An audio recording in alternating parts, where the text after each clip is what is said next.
Before anyone had laws written down, before courts existed, before police walked beats or judges wore robes, people still killed each other. And when that happened, the community had to figure out what to do about it. The answer wasn't chaos. It wasn't silence. What ancient humans developed to handle murder is one of the most fascinating and surprisingly sophisticated chapters in the history of human behavior. And some of what they came up with we're still using today. Here's what almost nobody talks about when they discuss ancient justice. It wasn't primitive, it wasn't random, it was a complete system built from the ground up by people trying to solve one of the hardest problems a community can face. Someone among us killed someone else. Now what? Let's go back to the very beginning. 40,000 years ago, long before the first city, long before the first written law, humans lived in small bands of 30 to 150 people. Everybody knew everybody. If you killed someone in your group, there was no hiding it, no alibi, no jury of strangers. The entire community was watching, and that community had a memory. Anthropologists who study modern hunter-gatherer societies, groups that still live close to how our ancestors did, have found something remarkable. These communities don't just tolerate violent members. They remove them, sometimes through exile, sometimes through execution. And here's the part that might surprise you. Both of those decisions were made communally, with input from most of the group, not by a single chief or elder acting alone. This is where human justice begins, not in Rome, not in Babylon, around a fire in a small band with people who had to keep living together after making an impossible decision. But the bands grew, people started settling, agriculture arrived, and with it, villages, then towns, then something we'd recognize as early civilization. And as communities got bigger, the clean simplicity of 30 people deciding together got a lot harder to maintain. So they invented something else, something that would dominate human responses to murder for thousands of years. They invented the blood feud. The logic of the blood feud is older than writing, older than cities, and it's built on a principle that made complete sense in the ancient world. If someone from your family kills someone from my family, then my family has the right, maybe even the obligation, to respond in kind. Your blood for ours. This wasn't lawlessness. Within the system, it was structured. Ancient Mesopotamian communities, the clans of early Europe, tribes across the ancient Near East, all of them recognized that the family of the victim bore a specific right of retaliation, and the killer's family bore a specific obligation to either accept the consequences or negotiate. That negotiation is the part history tends to forget, because blood feuds, left completely unchecked, destroyed communities. Everyone understood this. So almost every ancient culture that practiced the blood feud also developed a parallel track, a way to settle the debt without more killing. The Mesopotamians called it something we'd translate roughly as blood money. The Germanic tribes called it wergeld, which literally means man payment. The concept appears in ancient Irish law, in pre-Islamic Arabia, in the Hebrew Bible, in ancient India. Independently, across cultures that never contacted each other, human beings arrived at the same solution. You could pay for the life you took. The amounts weren't arbitrary. Ancient legal codes set precise values, and those values reflected the brutal honesty of how ancient societies were organized. In the Laws of Eshnunna, one of the oldest legal codes we've found, written in Mesopotamia around 1930 BCE, the compensation for killing a free man was set in silver. Kill a slave, you paid less. Kill a woman, you paid less. Kill a nobleman, you paid more. The system encoded every inequality of the society that built it. But it worked. It gave the victim's family something other than more blood. It gave the killer's family a path out. And critically, it gave the community a mechanism for stopping cycles of violence before they consumed everyone. However, blood money had a problem. What if you couldn't pay? What if the killer was poor? What if the victim's family refused any payment and demanded blood instead? What if the two families were so unequal in power that negotiation was never real? This is where something new enters the picture, the state. When we talk about ancient states taking control of murder cases, we're really talking about a power shift that took centuries. Early kings and rulers didn't suddenly declare themselves the arbiters of all violence. It happened gradually as rulers realized something crucial. Every murder that got resolved through private feud or private payment was a murder that didn't enrich the crown, didn't reinforce royal authority, and didn't signal that the king's peace mattered. The Mesopotamian king Hammurabi understood this completely. When he commissioned his famous law code around 1754 BCE, he wasn't inventing law from scratch. He was codifying, standardizing, and most importantly, centralizing what had existed as local custom. Murder, under Hammurabi's code, was now a matter for the state to adjudicate.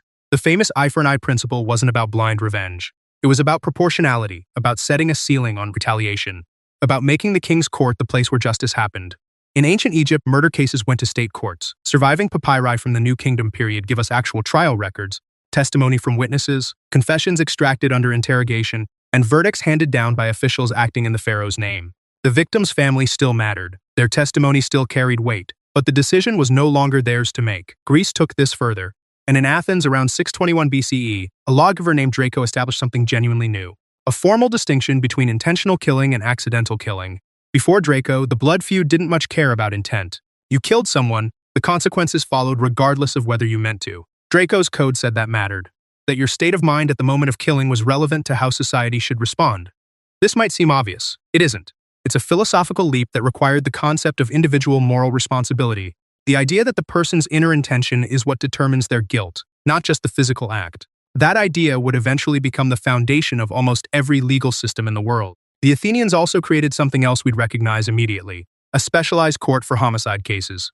The Areopagus was a council that heard murder cases on a hill in Athens. The accused and the accusers both made their arguments. Witnesses testified, and then the council voted. It wasn't identical to a modern trial.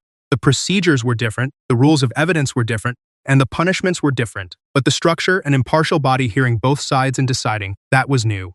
And it was borrowed, adapted, and eventually transformed into what we use today. Rome took Greek concepts and ran with them for centuries, developing increasingly sophisticated legal procedures for homicide, including the concept that the accused had the right to speak in their own defense, that accusers bore the burden of proving their case, and that legal procedure itself was a form of justice, not just the outcome. But let's not let Rome's polish make us forget what's happening in the villages, the rural communities, the places that state courts couldn't easily reach. Because for most people in the ancient world, the elaborate court systems of Athens and Rome were distant abstractions. Justice, when it came locally. It came from village elders sitting together and deliberating. It came from religious authorities who claimed the right to adjudicate based on divine law. It came from councils of respected community members who had to maintain peace among people who'd be neighbors for the rest of their lives. These local systems often blended everything we've been discussing. The victim's family had standing, compensation was on the table, the community had a voice in the outcome. And whatever was decided had to hold, because there was no higher authority to appeal to. One detail that gets overlooked entirely is the role of the divine. Almost every ancient culture framed murder as not just a crime against the victim or the community, but a pollution, a ritual contamination that tainted the killer, potentially the killer's family, and sometimes even the land itself. In ancient Greece, a killer was considered miasma, polluted, and that pollution could spread. It was a practical concept as much as a religious one. Miasma gave the community a framework for why they had to act. This wasn't just about the dead person. This was about the integrity of the whole group, their relationship with the gods, their ability to function. The Hebrew concept of blood guilt worked similarly. Unpunished murder corrupted the land. The community bore collective responsibility for ensuring justice was done, not just because it was fair to the victim, but because failure to act had cosmic consequences. These religious framings weren't naive. They were socially sophisticated. They created obligation. They made inaction costly.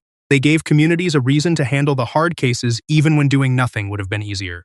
And across all of it, running through every system we've discussed, one constant emerges: the community. Whether it was a hunter-gatherer band deliberating around a fire, a Mesopotamian council hearing testimony about a killing, an Athenian jury voting on the Areopagus, or a village of farmers deciding what to do about a murder in their midst, ancient humans consistently moved toward collective decision-making when it came to killing. Not because they were idealistic, because it worked. Private vengeance destabilized groups. Unchecked power in the hands of one person destabilized groups. But a process where the community participated, where the victim's family had a voice, where the accused could speak, where multiple people shared responsibility for the outcome, that held together. It wasn't perfectly fair, it encoded the prejudices and inequalities of every society that built it. But it was a process, and process matters more than people realize. Because here's the thing about every ancient system we've covered: the blood feud, the war guild, Hammurabi's code, Draco's homicide court, Rome's legal procedures, the village elders deliberating, the ritual of miasma. None of them were trying to achieve abstract justice. They were trying to keep communities from tearing themselves apart. Murder is a rupture. It breaks the social fabric in a way that almost nothing else does. Every system ancient humans built to respond to it was really a system for repair, for making it possible for the living to keep living together after the worst thing had happened. We sometimes imagine our ancestors as reactive, impulsive, governed by raw emotion. But when you look at what they actually built, across thousands of years and dozens of cultures, you see something else. People wrestling seriously with an impossible problem, developing real institutions, refining them over generations, and passing them forward. The courtroom where someone is tried for murder today carries more ancient DNA than we usually admit. The right to speak in your own defense. Ancient Athens. The burden of proof on the accuser. Ancient Rome. The community's interest in the outcome. Back beyond history, around a fire, in a band of people who had to figure out what to do when one of them killed another. They figured it out. Imperfectly, repeatedly, across every culture on Earth, and they handed it to us.